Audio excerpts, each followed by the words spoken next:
All right, welcome into One Giant Step, a WFAN and Odyssey exclusive product, your weekly podcast centering around the New York Giants. I am, of course, your host, not a horse, Shaun Morash. Boy, if only I could talk, that'd be nice. Joining me from Jomboy Media and Talking Giants, which, number one in the Giants podcast rating charts, number one in your hearts. Bobby Skinner, part of Talking Giants versus the world. Bobby, what's up, man? How are you? I'm good. It just kind of hit me like you have like kind of the space theme with the One Giant Step name. I live on the Space Coast. Like the shuttles, the rockets, everything goes up right in my backyard. So Okay, I so feel like it's appropriate. let's start with this, Bobby. A much behind the scenes stuff here with One Giant Step and Odyssey. You were staring, if you're watching this on YouTube, by the way, again, check out WFAN's YouTube page. You were staring at the logo here of One Giant Step with the Martian. If I did not ask you to be on this, if you had never heard of me and never heard of this and this popped up, would you know that this is a football podcast or would this strictly be a space podcast? The Space Podcast. Thank you. Thank you. That is a big, big debate. Can we get, a face mask on the astronaut? Can we plant some goalposts on the moon? But instead, maybe Bobby's just going to talk us to break us down rocket launches there on the space. Have you ever seen a rocket launch while you've been living over there? Yeah, like I mean, when John Glenn went up in the shuttle was like the closest I ever got to it.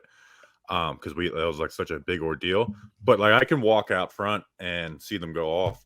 And now that they land the boosters back with SpaceX, if you're close enough, and I've been there, and you don't because it happens so often, like you're not always paying attention to it. It sounds like a bomb exploding. Like the first time I heard it, like I thought someone put off a bomb in Cocoa Beach. So yeah, I've seen them. It's pretty cool. Like every space thing on Netflix, I've watched. Okay, so you're into it. See, like, obviously, you were born in New Jersey, so you get it up here in New York, right? Like, people who aren't from here or is like, wow, how many times do you go to the Empire State Building? How many times do you go to the Statue of Liberty? Basically never. I've never stepped foot near the Statue of Liberty in my life. You living on the Space Coast, is that a big deal where, like, you're saying you're all into all the space stuff on Netflix where, something's going up? I don't know how often they do it. That's a big deal still on the Space Coast? No, it's not. Like you don't have like the NASA visit thing. We've been wanting to go and do like a visit. Haven't done it since I was in like school. Like in school, you go and do the tours and stuff. Right. My middle school got banned from there for touching things they weren't supposed to touch after being directly told like not Willy to touch. Wonka? Basically, like they like literally halfway through the field trip, they're like, "We're kicking your school out of here." And how much of that was your fault?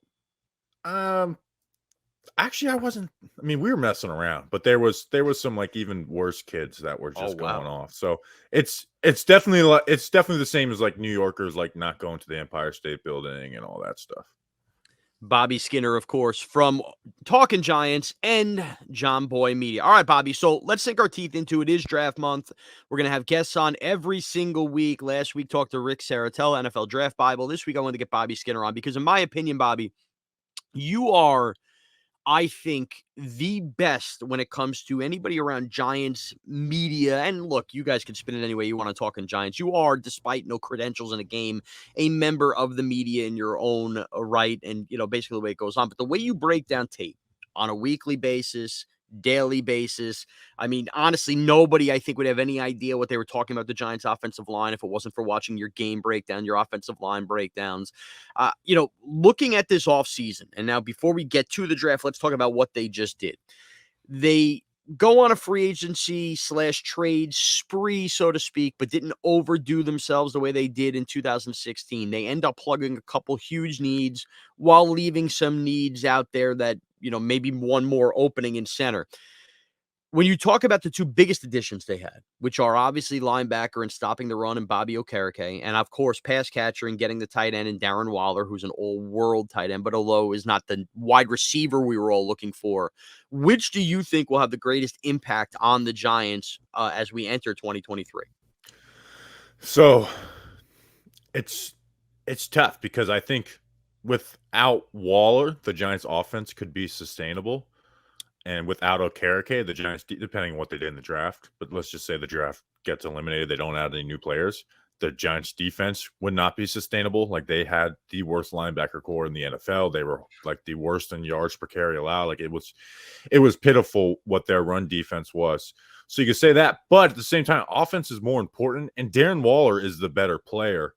And like Darren Waller gives you a guy like, okay, we can game plan around this guy on offense. So I'm gonna say Darren Waller. And honestly, that's the win now move out of the two. Like Bobby Okereke, even if they were restarting and not re-signing Daniel Jones, not franchise tagging Saquon Barkley, and they didn't make the playoffs this year, you're still signing Bobby Okereke. Like nothing from last year. Like they're not moving up the schedule to sign Okereke. Darren Waller is very much a, hey, we just signed Daniel Jones. We need to get some pieces around him. And so I'll say Darren Waller, just because offense can be a little more important for week-to-week success. Yeah, and the corny cliche answer is both. Both are such a huge impact, which is obviously the case, right? I mean, the Giants win 9 games last year. They did hit a little bit of that rut in the second half, but when you walked away from the season, we were all screaming and yelling about how Daniel Jones doesn't have any weapons. And then we were also screaming and yelling about how terrible the linebacker play was. So I think right off the bat, an enormous win for Joe Schoen to get 2 impact players, one on each side of the ball in an enormous area of need. But if we just screamed and yelled about how Daniel Jones needs weapons and they pay him the way they paid him, which I think he deserved to get that money. And I want to ask you about Daniel Jones in a second. But when they do that, we can't go into next year leaving more excuses for Daniel Jones. It's got to be, hey, you're paid now on an average of $40 million a year. You're being paid to make plays. You have Darren Waller as a big weapon, and we'll get into some of the wide receivers they added as well. That's why it's huge. I mean, they add a Pro Bowl talent type of guy, and we'll see if that helps Saquon. If Saquon, hopefully agrees to that franchise tag and doesn't try to play any games. But, all of that being said, it's hard for me not to say it's Darren Waller. Now, with that, I brought up what they did at the wide receiver position. The Giants still at this moment have not added a true number 1 wide receiver. You, Bobby, from listening to Talking Giants as well, you don't necessarily love the guy, but I think you see the upside in a Paris Campbell for this offense. I think more so than maybe fringe Giant fans who just look at Paris Campbell and his injury-plagued tenure with the Indianapolis Colts and wonder, geez, what is this really going to be brought to the table? What are your thoughts on Paris Campbell? Do you think that was the most important signing for this team at the wide receiver position? I actually let me touch up on one more thing on Waller that kind of hit me before I finish my point. It's going to be very exciting to see what Waller does in this scheme with Daniel Jones. Like Evan Ingram went to the Jaguars this year, and everyone said, wow, he had a breakout year, had the best year of his career. That's false. 2019 was Evan Ingram's best year on a per-game basis, but he missed some time, missed towards the end of the year. Like Evan Ingram was having a phenomenal 2019 season. To me, it's his best season. Offense. Yeah, right. And Pat Shermer's offense, and then Jason Garrett, and that offense didn't really fit anybody besides Sterling Shepard. And even then, Shepard could do better in another offense. So, like Darren Waller, who is much more of a much more better player than Evan Ingram, like I'm excited to see what they can do with that. But Paris Campbell, so the contract, I like the contract because there's so many per game bonuses. So, like if he misses the season, this contract ends up being almost nothing, right? Like if he has the exact same year as last season, which was his most productive season, it's a $5 million contract. So it's pretty damn cheap. I'll be interested to see what they do with him though, because he can play on the outside. Like he's 6'1". And I think they're going to play him a lot on the outside. You can argue that he plays better on the outside, but he's been so injured his career. Every year he's swapped from playing mostly on the outside to the slot, and then this past year when he was finally fully healthy, he played mostly in the slot. But he's not like his best plays are not from like those typical slot like little quick game stuff. It's kind of on the outside, using his speed and ability to work on the sideline. So it'll be interesting to see what they use for him. But you can also see a land where this guy's not even starting week 1, right? Because like Slayton is a bona fide starter. They might have Hodges ahead of him. And then if they draft someone like Zay Flowers at pick 25, like Campbell could be a depth piece, and his contract is so incentive based that it's kind of a win either way. It's like if he doesn't play, the contract's very cheap. And if he does play and produces, well, then you got a player who played and produced. Now, he's going to play a lot regardless, but like he may not be one of the top 3 wide receivers to start week 1. And I think that's what they've done at the wide receiver position and we'll get into the draft in a couple moments here, but I think they've at least given themselves insurance where you don't feel like they have to be the most desperate of teams at 25 specifically in the first round to go, we need to get our wide receiver, right? Obviously, Darren Waller is the big pass catcher, but Campbell, even to a lesser extent, Jamison Crowder, although I could argue that might be more for, punt returns and making sure you have somebody back there. But Sterling Shepard, you bring him back. I don't know how much you could really invest in that or think he's going to be there, but at least they have a bunch of bodies. They have warm bodies with pulses at wide receiver that would make you feel like they could get by for a year the way these deals are structured. With the amount of shorter wide receivers they added, let me ask you this too, because you guys broke this all down last year coming out.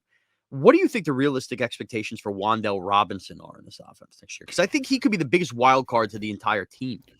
Well, that's what, like, there's kind of a log jam in this wide receiver group, and it's like, yeah, it's Sterling Shepard on the minimum contract's nice. Yeah, Paris Campbell on a cheap contract's nice. Yeah, Jameson Crowder, I won't even put him into the factor. I think he's like in case of emergency type guy if everyone gets hurt, which has happened recently for the Giants. But it's like, what is the plan for these guys, right?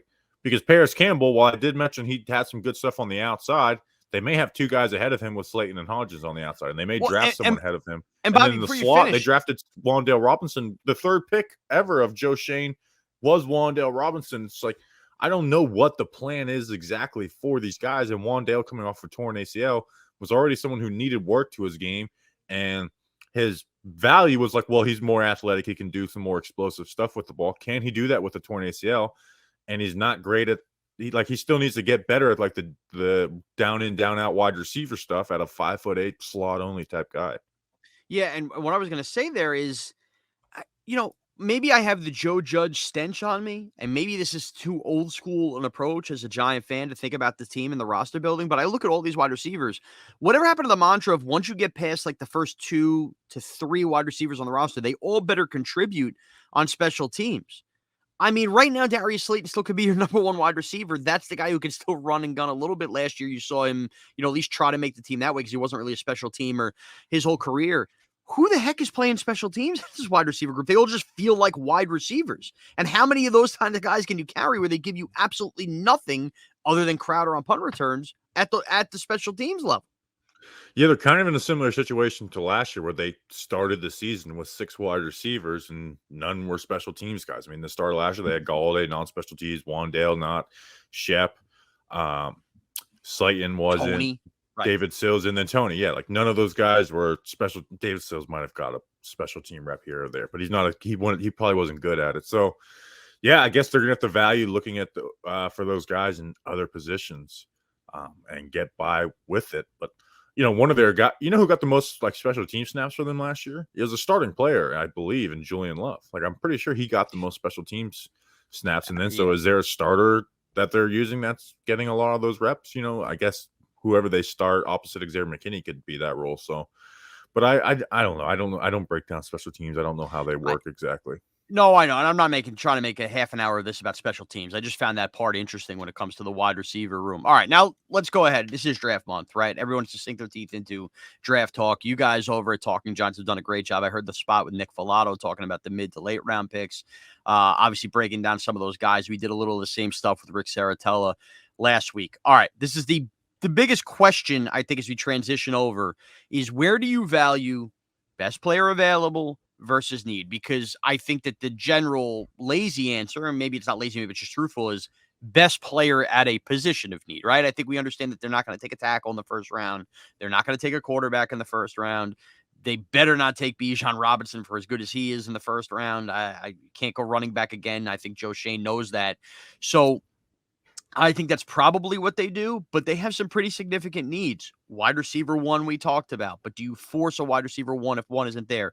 Cornerback is a position we could talk about. Art Stapleton, our buddy, is tweeting about how Cordell Flott, don't write him off as CB2 on this team next year. And of course, we know the biggest glaring positional need on the roster right now is for a starting center. So how do you balance need versus best player when it comes to, the home run picks of rounds 1 and 2? So it's easier said than done, but especially the more best player available it's the way to go because strengths turn into weaknesses quick and weaknesses turn into strengths quick. Like, it's crazy how roster building, how often it swaps, and this team is so young into this new regime. They have so many positions of need that, there's, like you said, within reason, they're not taking a quarterback, a tackle, or a running back Right. in the first 2 rounds. They might take a running back in round 3. But I go best player available. Like, I'm not forcing wide receiver 1. Like, I like a guy like Zay Flowers, but if Kalijah Cansey, the defensive tackle out of Pitt, is there, like, I'm probably taking Cansey over him because I think that guy's going to be a great football player in the NFL.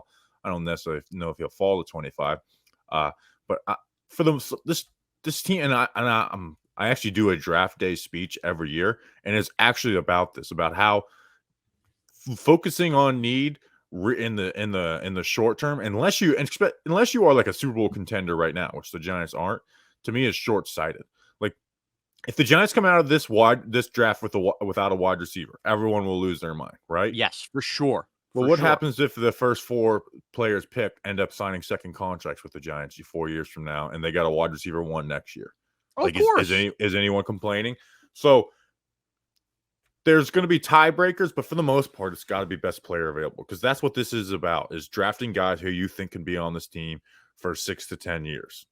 Yeah, there's no doubt. And by the way, for any Giant fan listening that, wants to kick and scream and yell and talk about how you can't just take the best player if you have a position loaded, I'm going to give you 2 guys who ended up being really good picks for the Giants. One a good pick, one a great pick. Matthias Kiwanuka and Jason Pierre-Paul. The Giants had, in theory, starting pass rushers both times they took those guys. When you think about the Tucks in the O-season, the Strahan before that when they took Kiwanuka, and both of those guys paid off. So when you mention a guy like Clancy, the D tackle, don't freak out. On that note, if they happen to get a falling situation and take him at 25 as a D tackle, and I know that you and Justin on Talking Giants have talked about this scenario a lot. Do you think that could be a spot where Leonard Williams would get cut post-draft? No, because I think he's too valuable of a player. Like, you have $20 million of dead cap. You're saving $12 million. The Giants have made their free agency signings. They really don't need more. They don't really need any money to sign their draft class right now. Right now, they need money to maneuver the season. Like, you need about, $4 to $5 million to maneuver through the season. So if they have to add a void year to his contract of $5 million to get through the season, I'd much rather do that than cut Leonard Williams with a $20 million dead cap hit. I do wonder, though, if that's part of the reason they haven't done anything with Leonard Williams yet. Maybe not even to cut him, but maybe on the scenario where they simply don't want to, extend him in any way, / void years, kick any money anywhere down the road, and just literally leave the contract as is with Leonard Williams and cut him after this following year, should they upgrade more to the defensive tackle position. Like, I honestly, that there has to be a reason they have yet to do anything. Well, yeah, and listen, I would love to extend Leonard Williams. It's a lot easier said than done. Leonard Williams is not gonna. He's got to agree, right? He's gonna try and get the biggest contract he can possibly get. And if a guy like Javon Hargrave at 30 years old just got $21 million a year, and Leonard Williams is currently playing on an average annual value of 21 mil a year coming off of 2020, he ain't paying. He's not playing for less. He's not taking an extension for less than that. Maybe he loses that gamble and goes into the open market next offseason and doesn't get that, or has an injury-riddled season that stops him. But if I'm him, I'm betting on myself.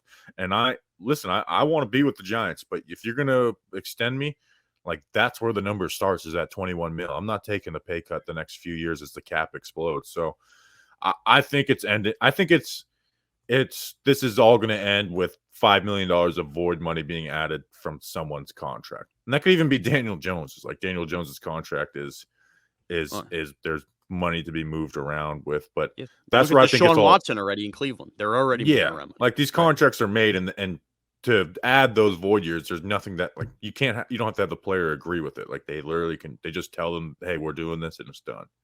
So the position I'm most interested in heading into the draft, and the position I really, at my gut, feel like will be addressed in the first round at pick 25, if not a trade back, is the cornerback position. I mentioned a little while ago, I think that there is a chance Cordell Flott is the most interesting player in camp this year, that it won't be a rookie. And what I mean by that is, you come in, I think we saw flashes. He needs to bulk up in the weight room. He was covering A.J. Brown late in games. I think that the Giants will address the cornerback position early, but I think they have big plans for Cordell Flott as well. And I think that if you really, spun this wheel and spun forward, I think there's a good chance that in 2024, your opening day cornerbacks, forget the slot for a second, on the outside are going to be Flott and whatever rookie they take this year. But, where do you stand on the corner room? Do you think that that is a reasonable expectation when you look up and down and look at all the mock drafts at 25? And on top of that, your expectations for Cordell Flott, kind of a convoluted corner question I want to throw at you. Yeah, it's a good corner class. So like I can, even if they love Flott, there's still a need there. What will be interesting with Cordell Flott is where do they play him? Because he played outside this year, but coming out of college, he was a slot corner, right? Dottino is upset, for the record. Dottino is obsessed with everything he's watched in camp and swearing up and down that he is not going to be a nickel corner in this league. He's going to play the outside with the Giants as long as he's with Wink Martindale. So the Giants have drafted nickel corners in the 3rd round 3 years in a row, or Darnay was in the 4th round with Darnay, Aaron Robinson, and Cordell Flott. Flott was the only one where it's like, I can see this guy being successful on the outside. Darnay was has to play in the nickel, even though he played outside corner in college. Aaron Robinson was like, maybe he could get by on outside, but he's going to bring his value in the nickel. And then Flott was like, he's kind of got the length, the speed, the range to play that outside. But I can't put any expectations on it, right? Like you said, it's a big if. Like I don't know. It is a big if, and I don't know. I can't project. I don't know if I can project Cordell Flott appropriately because we could have some excitement for him now, and then it's week 3, and we're talking about a liability out there too. But I got to think when you spend, and this is the same thing is going to go for Josh Azudu at the guard position, which I know you've broken down a lot of film on and look at. When you spend, we may not look at round 3 as anything crazy and great, but GMs view that as a guy that they think will be a starter for this team. And by the way, they should view it that way. Otherwise, why are you taking a guy in that round? I know Cordell Flott was really young, really raw. I mean, he's only got 4 years on a rookie deal. You take somebody like that in the 3rd round, it starts to feel like a little bit of a busted pick if by the end of year 2, you're not even attempting to have this guy be a starting player on your team. Yeah, that's why my question is he on the outside or in the nickel corner? Like I think he will be starting week 1 next year, but it's like nickel would be a little bit of an easier lift, and that's what he played in college, Right. And nickel corner is it's a very valuable position. Like if you have a guy, it is a starting position. Yeah, it's if you can play, if you have that outside length and can move with those guys in the nickel corner spot, like it's super valuable. I guess the one flaw with him would be like, well, nickel corners are basically like linebackers now in the run game, and Flott is 170 pounds, but he also like plays the run pretty well. He's going to get bullied whenever he gets put on a block. So I don't know. He's the biggest like boomer bust player on the Giants roster right now. Like Azudu, I have manageable expectations for him. We saw some growth throughout the year. Obviously, he had the neck injury, so we'll see how that affects him. Flott is like I can't tell you. Like we could be super excited about him, or Giants fans might be calling for him to be benched in week 4. Bobby, you're, as I mentioned at the beginning, really great with offensive line breakdown. For any of our listeners who are hitting the panic button, seeing Nick Gates and John Feliciano walk here at the center position, how deep is the value at center in this draft? John Michael Schmitz out of Minnesota is pretty damn good, but he might fall on that like too rich for 25, not there at 57 type guy. The guy I have my eye on is Ricky Stromberg from Arkansas. I did a video on him. I really like him, and he's got some stuff he needs to fix as a pass blocker, but I think he is going to fix those things as long as he puts in the work. And in the run game, I mean, he has the best, like outside of John Michael Schmitz, he's the best run blocking center in the draft that I've watched so far. Like I know everyone loves Joe Tippmann, the guy from Wisconsin. Not a big fan of his. Ricky Stromberg is kind of like my guy, and you see him projected like 3rd and 4th round, so you can kind of get him for a reasonable deal. I'm not going to put him in start. I'm not going to have him start right away, but Stromberg kind of seems like the guy who fits the mold of what centers are in today's NFL too. And you just said a key word. I can't see him starting right away. So look, if the Giants are not going to take a guy who can start right away, then in essence, what do? Are they playing Ben Bredesen at center? Or they bringing back Shane Lemieux to play center? I don't know how you could trust either of those guys to stay healthy for a full 17-game season here. So I think that is going to be a little bit of a cause for concern in the draft. Are they taking a little bit of a project guy, and that's going to be their long-term center? But how do you address knowing that you're going to be locked up at center, a very important position for this team, a team that expects to contend for the playoffs as early as September here to start the season? I mean, it just has to be Bredesen, right? Like it's not a good answer. And Bredesen put up good film. Like Bredesen's the best guard they have on the roster right now. Like he's miles better than Mark Lewinsky. Azudu, we'll see how he grows, but you want to give him a shot. Like Bredesen is your best interior offensive lineman right now. The issue is he's had these weird injuries where he misses time. Like even in 2021, where he didn't really play. It's like every time the guy came in the lineup, he got hurt. And then Shane Lemieux, who like had some hope from going into last year and then got the foot injury and then re-injured it when he did play that one game, was a guy who didn't miss a single game, was a 4-year starter at Oregon, and then has gotten injured in 3 of the last 3 times he's put on the Giants uniform. So there's no really easy answer. The best answer would be draft a guy like John Michael Schmitz, but I don't know if that's going to be the right thing for them to do in round 1, and I don't think he's going to be there in round 2 unless they're the trade up. So you kind of have to live with, hey, this team has so many flaws that you can't go into this draft expecting to plug every hole for the 2023 season. Like this season's not going to be perfect. There's going to be bad spots on this team. There is going to be flaws, and you can't go into the draft and be like wide receiver, corner, center fix for the next 5 years. Like you got to hit on the right players and can't reach. All right, Bobby, let's close with this. And again, this is Bobby Skinner from Talking Giants and Jomboy Media. You can follow him on Twitter at @BobbySkinner_. All right, Bobby, the last couple of years, let's just kind of revisit where we were on the first round of the draft the last couple of years. Last year, I was part of the FAN show at FanDuel Sportsbook. I remember, leaving there as the Giants surprised us and take Kayvon Thibodeau at 5. Didn't feel like the kind of Giants player, certainly not the player Dave Gettleman would have taken. We all loved it, of course. I mean, because anybody who watched college football knew how great Kayvon Thibodeau was, and they chose to wait on an offensive tackle until their second first-round pick, in which they went with Evan Neal. 2 years ago, we were stunned when they actually traded back, and they ended up taking Kadarius Toney a little bit later on. I feel like we're in back-to-back years with somewhat being slightly surprised. Now, that's harder to do when you're picking as late as 25. But do you think that the Giants' first-round spot when 25 comes up, maybe we're surprised by a trade, maybe it's very cookie-cutter. Do you think it's, flashy and we're like, wow, I can't believe they just did this? Or do you think it's going to be very straight line, just follow those names falling off the bottom of the board, best available is going to come off, and it's going to be basically a cookie-cutter type of draft night for the Giants? We really have nothing to – I guess we do because, like, Kayvon and Evan Neal, like, those are picks that 31 out of 32 GMs probably would have made last year. But we were surprised in round 2.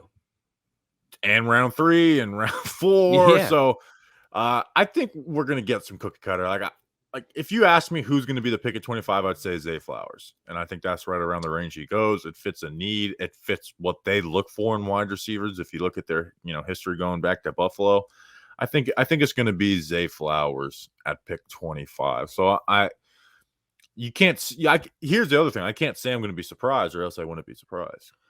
Yeah. So I keep having this feeling, and you never know with how trades work out and everything like that, whether it's a couple spots back in the first round or, that top half of the second round.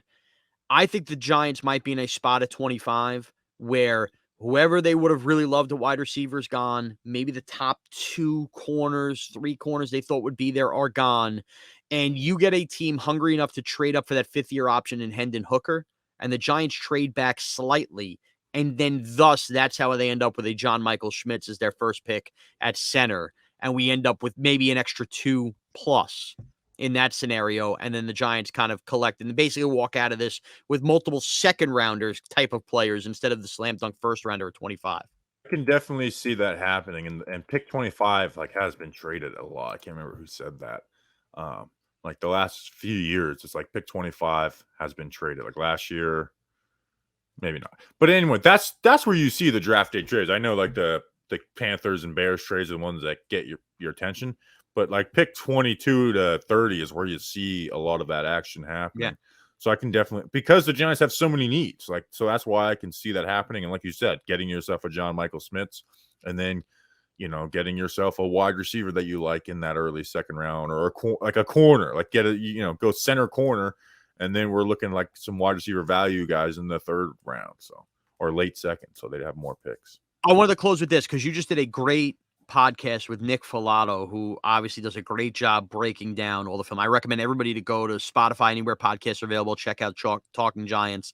How did you title it? The mid-round Draft prospects. Mid-round draft prospects. And you guys hit on a guy that I was always fascinated with this year, frankly, betting on SEC games, and obviously seeing him get hurt. And that was Tillman out of Tennessee as well, which I think could honestly, he feels like a Giant written all over it. I think that might be the guy when you guys look back on that podcast, if everybody's freaking out about the Giants not taking a wide receiver in the first round, I think he fits the mold of a lot of what the Giants are going to look at and what they need at the wide receiver position. I forgot to mention that.